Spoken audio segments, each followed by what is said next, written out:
Bonjour à tous, je suis David Leclerc, votre analyste pour belgianinvestor.be. Alors voici la mise à jour en vidéo de mon avis hebdomadaire concernant les indices boursiers pour la semaine à venir, la semaine du 6 juin. Analyse qui se fait en collaboration avec FXCM sur une plateforme TradingView. D'abord, l'information habituelle sur les risques du marché.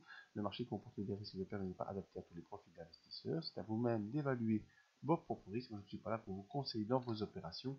Je vous conseille simplement d'ouvrir un compte démo afin d'établir vos stratégies et de tester celle-ci.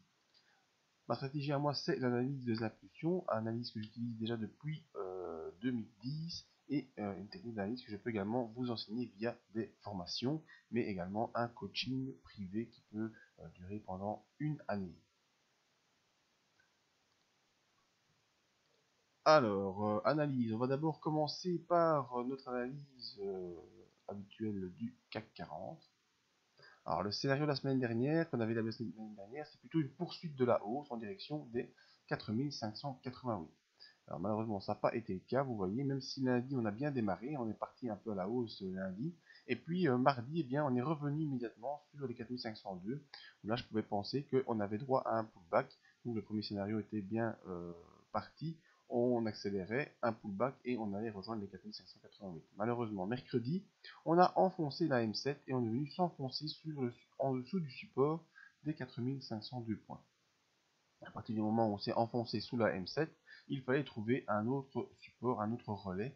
Et donc jeudi, petite hésitation parce que bon, les scénarios aussi étaient bien sûr mis à balle. Donc on a hésité à repartir à la hausse le jeudi. Ça ne s'est pas fait, on est resté scotché sur la zone des 4466 points. Et puis on a accéléré vendredi à la baisse suite aux dernières statistiques de l'emploi américaine. On a accéléré et on est revenu se poser sur la M200, la M50, pardon, proche également de la M100 et de toutes ces choses-là. Donc proche ici de ces moyennes mobiles qui, vous voyez, sont toutes plus ou moins dans le même lot.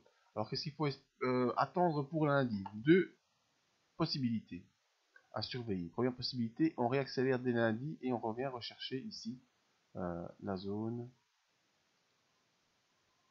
des 4500 points pour un nouveau test d'accélération haussière. Attention parce que la M7 elle va poursuivre sa descente. Deuxième possibilité, on s'enfonce ici et on vient tester la zone de la M100. Donc c'est vraiment deux scénarios possibles qu'il faut attendre. Une fois qu'on aura eu la réalisation de ces deux scénarios, eh bien le scénario haussier ce sera quoi? Ce sera probablement une poursuite ici en direction des 4588.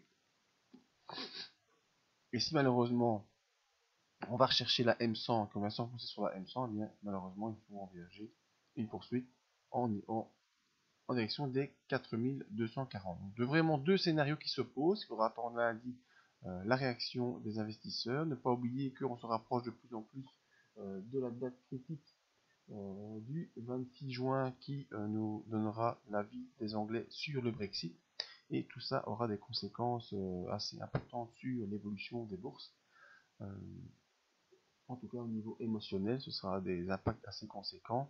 Et d'ici là, eh bien, malheureusement, on ne sait plus vraiment à quel sens vouer, on ne sait plus vraiment vers quoi se diriger. Et donc, on est obligé d'attendre au jour le jour, de voir un peu comment ça évolue. On verra si le support des moyennes mobiles ici, que ce soit le support de la M50 ou de la M20, pourra permettre une accélération vers le haut. Alors sur le SP500 également une séance assez volatile où également l'annonce des pertes d'emploi américaines conséquentes a fait plonger le cours assez bas jusqu'à un niveau de support des 2086. Donc c'est un niveau de support que je vous ai matérialisé ici par cette petite ligne pointillée verte. On est venu s'enfoncer très très loin et puis vers la fin de séance on a bien rebondi. Si on prend l'unité 1 heure, je pense, on voit clairement qu'on a eu droit à ici à un marteau qui est venu se taper sur les 2086 et ensuite vous voyez toute la fin de séance a permis un peu de corriger cette accélération baissière qu'on avait connue en tout début de séance suite, je vous l'ai dit, aux statistiques de l'emploi qui étaient assez mauvaises. Donc malgré tout, la fin de séance du SP500 était plutôt optimiste. On est venu clôturer proche de la M7 et toute la semaine s'est faite en dessous du niveau de résistance des 2000 104 points, un niveau que j'avais estimé qu'on aurait pu atteindre et dépasser courant de la semaine. Malheureusement, ça s'est pas fait. Vous voyez, on a eu une séance qui est venue à chaque fois se poser sur la M7. Mardi, on est venu la toucher, on est remonté. Mercredi, on a clôturé proche de la M7. Jeudi, clôturé également après avoir démarré proche de la résistance. Et vendredi, mais comme je vous l'ai dit, suite aux mauvaises stats US, on est venu se poser sur les 2086 une nouvelle fois et clôturer au-dessus de la M7. Donc c'est pour ça que à ce niveau-là, on ne sait plus trop quoi envisager. On est dans l'attente. Soit on franchit la résistance des 2104 points et on peut avoir une accélération baissière. Soit on s'enfonce sur la M7, on vient se poser une nouvelle fois sur la zone des 2086. Et si malheureusement on enfonce la zone des 2086, eh bien on pourrait rejoindre le bas du range. Donc ça c'est vraiment des scénarios qu'il faut envisager. Pour l'instant, on ne sait pas trop dire ce qui va se produire. On est dans une phase d'attente avec les niveaux qui sont clairs. La fin de semaine ici nous permet d'établir des scénarios et de voir ce qui se passe. Si on clôture des lundis au-dessus des 2104 points, on pourra envisager une poursuite de l'accélération haussière. Et si malheureusement lundi on vient s'enfoncer sous la M7 qui pour l'instant est à 2099, donc presque 2100 points. Si on vient s'enfoncer en dessous des 2099, eh bien viser les 2086 en première intention, et ensuite, si on s'enfonce sur les 2086, on repart plus bas, en sachant qu'on aura ici des moyennes mobiles qui viendront peut-être jouer l'effet de support. Donc on est vraiment dans l'indécision, dans ce range assez large entre 2104 et 2036, avec un niveau de support ici pour l'instant vers 2086. On va tout voir comment ça se passe. Au niveau des indicateurs, on est également hésitant.